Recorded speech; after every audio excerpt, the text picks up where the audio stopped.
À la fin de l'été, la nouvelle des événements avait gagné la moitié du pays. Chaque jour, Napoléon et Boule de Neige dépêchaient des volées de pigeons voyageurs avec pour mission de se mêler aux autres animaux des fermes voisines. Ils leur faisaient le récit du soulèvement, leur apprenaient l'air de bêtes d'Angleterre. Pendant la plus grande partie de ce temps, M. Jones se tenait à Willingdon, assis à la buvette du Lion Rouge, se plaignant à qui voulait l'entendre de la monstrueuse injustice dont il avait été victime quand l'avait exproprié une bonne d'animaux, de vrais propres à rien. Les autres fermiers, compatissant en principe, lui furent tout d'abord de médiocres secours. Au fond d'eux-mêmes, ils se demandaient s'ils ne pourraient pas tirer profit de la mésaventure de Jones. Par chance, les propriétaires des 2 fermes attenantes à la sienne étaient en mauvais termes et toujours à se chamailler. L'une d'elles, Foxwood, était une vaste exploitation mal tenue et vieux jeu. Pâturage chétif et à l'abandon, alliés envahissants. Quant au propriétaire, un monsieur Pilkington, gentleman farmer qui donnait la plus grande partie de son temps à la chasse ou à la pêche, suivant la saison. L'autre ferme, Pinchfield, la plus petite mais mieux entretenue, appartenait à un monsieur Frédéric, homme décidé et retorse, toujours en procès et reconnu pour sa dureté en affaires. Les 2 propriétaires se détestaient au point qu'il leur était malaisé de s'entendre, fût-ce dans leur intérêt commun. Ils n'en étaient pas moins épouvantés, l'un comme l'autre, par le soulèvement des animaux, et très soucieux d'empêcher leurs propres animaux d'en apprendre trop à ce sujet. Tout d'abord, ils affectèrent de rire à l'idée des fermes gérées par les animaux eux-mêmes. Quelque chose d'aussi extravagant, on en verra à la fin en une quinzaine, disait-il. Ils firent courir le bruit qu'à la ferme du manoir, que pour rien au monde ils n'auraient appelé la ferme des animaux, les bêtes ne cessaient de s'entrebattre, et bientôt seraient acculées à la famine. Mais du temps passa, et les animaux, à l'évidence, ne mourraient pas de faim. Alors Frédéric et Pilkington durent changer de refrain. Cette exploitation n'était que scandale et atrocité. Les animaux se livraient au cannibalisme, se torturaient entre eux avec des fers à cheval chauffés à blanc, et ils avaient mis en commun les femelles. Voilà où cela mène, disaient Frédéric et Pilkington, de se révolter contre les lois de la nature. Malgré tout, on n'ajouta jamais vraiment foi à ces récits.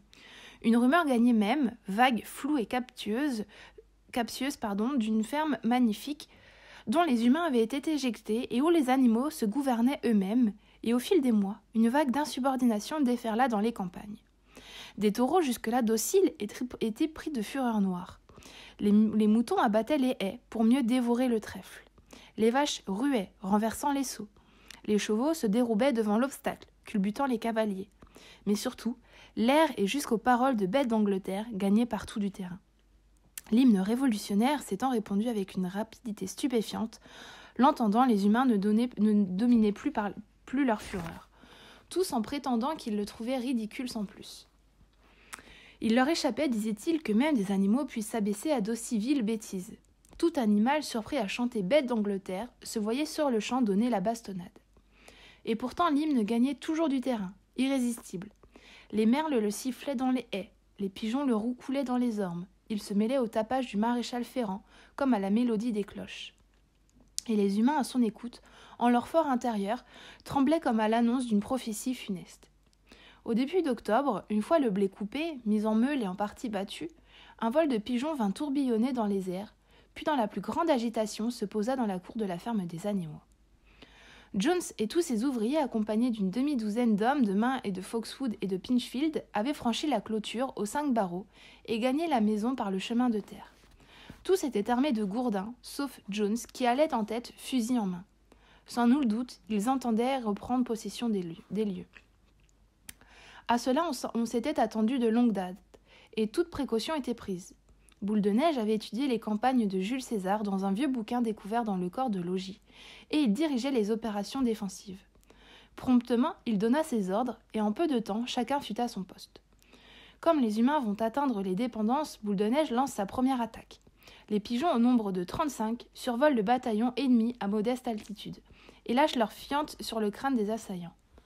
L'ennemi surpris doit bientôt faire face aux oies à l'embuscade derrière la haie, qui débouche et charge.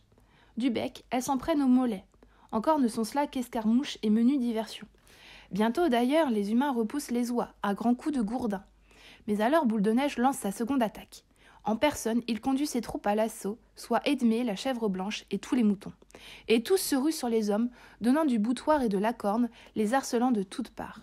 Cependant, un rôle particulier est dévolu à l'âne, qui tourne sur lui-même et de ses petits sabots décoche ruade après ruade. Mais une nouvelle fois, les hommes prennent le dessus grâce à leurs gourdins et à leurs chaussures ferrées. À ce moment, Boule de Neige pousse un cri aigu, signal de la retraite, et tous les animaux de tourner cascade, de fuir par la grande porte et de gagner la cour. Les hommes poussent des clameurs de triomphe, et croyant l'ennemi en déroute, ils se précipitent çà et là à ses trousses. C'est ce qu'avait escompté Boule de Neige. Dès que les hommes se furent avancés dans la cour, à ce moment surgissent de l'arrière les 3 chevaux, les 3 vaches et les gros cochons, jusque-là demeurés en embuscade dans l'étable. Les humains pris à revers voient leur retraite coupée. Boule de Neige donne le signal de la charge lui-même, fonçant droit sur Jones. Celui-ci, prévenant l'attaque, lève son arme et tire. Les plombs se lancent dans l'échine de Boule de Neige et l'ensanglantent, et un mouton est abattu mort. Sans se relâcher, Boule de Neige se jette dans tout son poids, 120 kilos, dans les jambes du propriétaire exproprié, qui lâche son fusil et va bouler sur un tas de fumier. Mais le plus horrifiant, c'est encore Malabar cabré sur ses pattes de derrière et frappant du fer de ses lourds sabots avec une vigueur des talons. Le premier coup arrivé sur le crâne expédie un palefrenier de Foxwood dans la boue, inerte. Voyant cela, plusieurs hommes lâchent leurs gourdins et tentent de fuir. C'est la panique chez l'ennemi. Tous les animaux le prennent en chasse. Le traquent autour de la cour, la saille du sabot et de la corne, culbutant, piétinant les hommes. Et pas un animal qui, à sa façon, ne tienne sa revanche, et même la chatte s'y met. Bondissant du toit tout à traque sur les épaules d'un vacher, elle lui enfonce les griffes dans le cou, ce qui lui arrache des hurlements. Mais à un moment, sachant la voie libre, les hommes filent hors de la cour, puis s'enfuient sur la route, trop heureux d'en être quittés à bon compte. Ainsi, à 5 pris, ils battaient en retraite ignominieusement, un troupeau d'oies à leurs chausses, leur mordant les jarrets et sifflant des huées. Plus d'hommes sur les lieux, sauf un, le palefrenier, gisant la face contre terre. Revenu dans la cour, Malabar effleurait le corps à petits coups de sabot, s'efforçant de le retourner sur le dos. Le garçon ne bougeait plus. « Il est mort, » dit Malabar tout triste. « Ce n'était pas de mon intention de le tuer, j'avais oublié les fers de mes sabots. Mais qui voudra croire que je n'ai pas fait exprès ?»« Pas de sentimentalité, camarade !» s'écria Boule de Neige dont les blessures saignaient toujours. « La guerre, c'est la guerre. L'homme n'est pas à prendre en considération que changer en cadavre. »« Je ne veux assassiner personne, même pas un homme, » répétait Malabar en pleurs. « Où est donc Edmé ?» s'écria quelqu'un. De fait, Edmé était invisible. Les animaux étaient dans tous leurs états. Avait-elle été molestée, plus ou moins grièvement, ou peut-être même les hommes l'avaient-ils emmenée prisonnière ? Mais à la fin, on la retrouva dans son box. Elle s'y cachait, la tête enfouie dans le foin. Pendant une détonation, elle avait pris la fuite.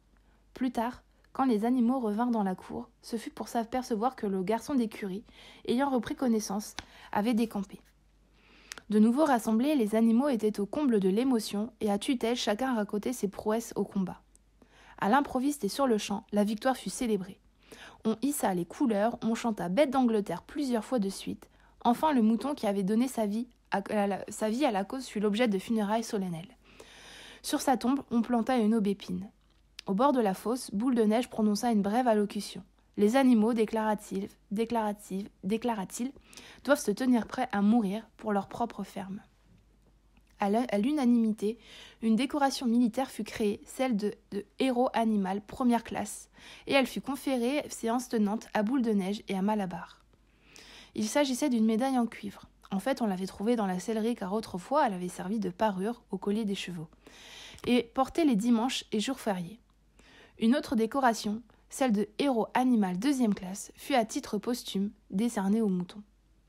Longtemps on discuta du nom à donner au combat, pour enfin retenir celui de la bataille de l'étable, vu que de ce point l'attaque victorieuse avait débouché. On ramassa dans la boue le fusil de M. Jones. Or on savait qu'il y avait des cartouches à la ferme. Ainsi fut-il décidé de dresser le fusil au pied du mât, tout comme une pièce d'artillerie, et 2 fois par l'an de tirer une salve. Le 12 octobre, en souvenir de la bataille de l'étable, et à la Saint-Jean d'été, pour jour commémoratif du soulèvement.